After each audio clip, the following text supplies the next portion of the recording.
السلام عليكم.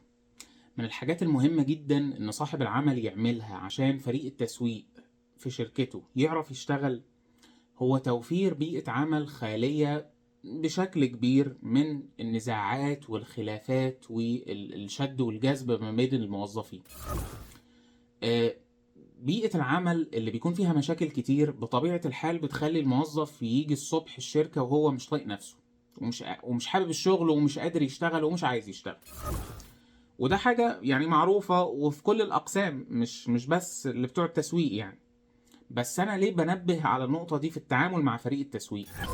لأن مثلا أنا لو شغلتي في الشركة إن أنا ماسك ورقة وقلم وبكتب حاجات معينة، سهل إن أنا أعمل الموضوع ده أو ممكن أعمله وأنا متضايق وأنا نفسيتي مش تمام.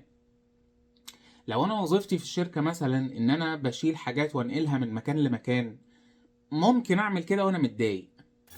انما فريق التسويق احنا قلنا ان وظيفته الاساسيه هي الافكار الابداعيه، هو انه يفكر بره الصندوق ويجيب حاجات جديده. مستحيل حد يعرف يفكر بشكل ابداعي وابتكاري ويعمل حاجات بره الصندوق لو هو مش طايق نفسه او مش طايق الشغل. ساعتها انت كده قتلت التسويق عندك بالكامل، بسبب ان البيئه الداخليه عندك للشركه مش مريحه للناس اللي شغالين.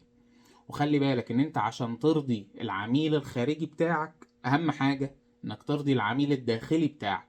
العميل الداخلي ده اللي هو الموظف.